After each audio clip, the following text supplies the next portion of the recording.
Auditing techniques. Test check. Auditor's basic duty is to judge the quality of the final accounts. He has to judge whether the accounts are true and fair. For this purpose, he has to obtain audit evidence. He uses various audit techniques like vouching the transactions and verifying the assets and liabilities to obtain audit evidence. He can obtain maximum audit evidence by vouching all transactions and by verifying all assets and liabilities. However, such 100% checking is neither possible nor necessary. He can select only few sample transactions for vouching. Similarly, he can select only a few items of assets for verification. Such test check enables an auditor to judge whether the remaining entries are correct or not.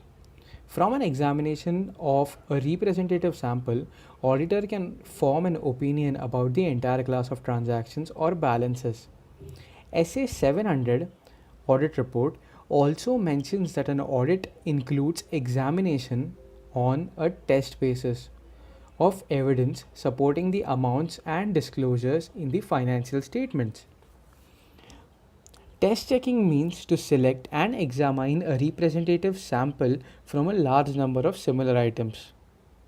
According to International Auditing Guidelines 19 on audit sampling, test checking or audit sampling means checking less than 100% of the items within an account, balance, or class of transactions. It enables the auditor to obtain and evaluate evidence and form an opinion about such balances or transactions as a whole. SA 500, issued by the Institute of Chartered Accountants of India, states that in forming an opinion, an auditor may obtain audit evidence on selective basis. The selection may be based on the auditor's personal judgment or statistical sampling technique. Test checking versus statistical sampling. As defined by ICAI, both indicates selection of items to be checked may be done on the basis of personal judgment or statistical sampling techniques. When items are selected and checked on the basis of personal judgment of the auditor, it is called test checking. When the items are selected by applying statistical techniques of sampling, random sampling, etc., it is called statistical sampling. Example: the following audit instructions illustrate how test checking is used in actual audit to obtain evidence about purchase transactions and creditors' balances. Check 25% of purchase vouchers. Check 25% of postings from personal purchase journal into creditors ledger. Check totals of 25% of accounts in creditors ledger. Check 25% of balances of creditors into creditors schedule. Send letters of confirmation to 25% of total creditors. Thus, if the auditor is satisfied about 25% of the purchase transactions and creditors' balances, he may conclude that the remaining 75% of the transactions and balances are correct.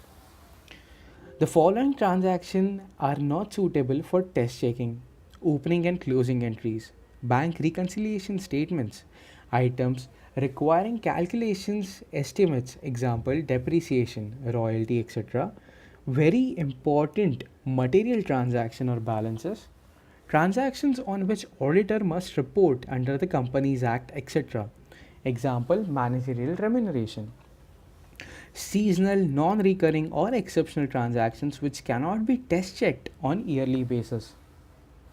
Need or importance: full checking impossible. When the number of transactions is large, the auditor cannot check all the transactions 100%. Thus, in case of an audit of a bank, it would be physically impossible for an auditor to check all the payments made by the bank during an year. In such cases, auditor has to resort to test checks. Full checking unnecessary. In most cases, 100% checking is unnecessary. Detailed checking becomes routine and mechanical. Auditor becomes so occupied in checking small vouchers that he loses the overall view. Test checking allows an auditor to concentrate on important areas of audit.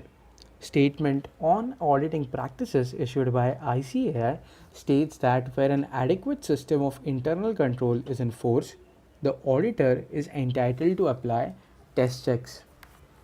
How to select a sample? Auditors should consider the following points while selecting a sample for test check: 100% coverage in 3 to 5 years. Items should be selected in such a way that audit program for 3 to 5 years would cover 100% of the transaction and balances. Thus, if purchase vouchers of January to April are checked in 1 year, the purchase voucher of May to August should be checked in the next year, and similarly of September to December should be checked in the third year. Similarly, if confirmation letters are sent to parties whose name begins with A to G in the first year, and the next year letters should be sent to the parties whose name begin with H to N, and so on. Surprise. Selection of items to be checked must contain an element of surprise. The staff and management should not be able to guess what the items will be checked in a particular audit. The selection should not be predictable or mechanical. Extent of checking. In the example above, it was stated that 25% of purchase transactions should be checked. This percentage or extent of checking depends upon the personal judgment of the auditor. Thus, auditor may check only 10% or yet another may check 50% of the transactions. Further, purchases may be checked 25%, cash may be checked 50%, sales may be checked 10%, and so on. If the first checking reveals any major errors, more entries may be checked. The extent of checking should be based on the following factors: possibility of errors, frauds, and misstatements in accounts, nature and materiality of item being checked, nature of the business and size of the company, the system of accounting, whether well established or not, internal controls, whether effective or weak, internal audit, whether operative and effective or not, experience gained in previous audits, results of checking done till date, type of information available, trend indicated by auditing ratios and analysis. Advantages. Test checking helps to reduce the cost of audit. It helps to speed up the audit work. It helps to decide whether the financial records are reliable and to what extent. It is a labor saving technique. It helps the auditor to arrive at a conclusion regarding the true and fair view of the state of affairs of the business. Drawbacks. Arbitrary selection. The items to be checked and the extent of checking are selected on an arbitrary basis. The selection depends upon the personal judgment of the auditor. Ignore statistical techniques. Test checking ignores statistical techniques of sampling, random selection, risk assessment, etc. Thus, auditor cannot be confident that he has selected the right sample. He cannot ascertain the exact degree of risk he is taking in doing selective checking as opposed to 100% checking. Ignores quality. An audit instruction regarding, say, 25% checking of purchase entries does not indicate how those 25% entries are to be selected. Such instruction deals with how many items are to be selected and not how they are selected. Thus, test checking emphasizes quantity rather than quality of the checking. The audit assistant may check only the simple entries, or the confirmation letters may be sent only to the parties whose balances are good, and so on. Sampling risks. Sampling risk means the possibility that the conclusion based on sample may be different from those based on 100% checking. Sampling risks are of the following types: reliance on internal controls. Auditor may wrongly rely or not rely on the internal controls tested on the sample basis. Thus, auditor may rely on the controls when he should not have so relied, or he may not rely on the controls when the controls were actually reliable. Wrong conclusions. Auditor may draw wrong conclusions from test checking. Thus, if he vouches 25% of purchase transactions, he may conclude that A. Balanced 75% transactions are proper, or B. He may conclude that the balanced 75% transactions are not proper. Both these conclusions may be wrong. In case A, Balance 75% transactions may contain major error, or in case B, the errors in the 25% may not be significant and the balance 75% entries may be free of errors. Precautions. Test checking is an accepted auditing procedure which should be adopted for audit work after taking the following precautions. Classify transactions. The transactions of the concern should be classified under proper heads. Systems and procedures.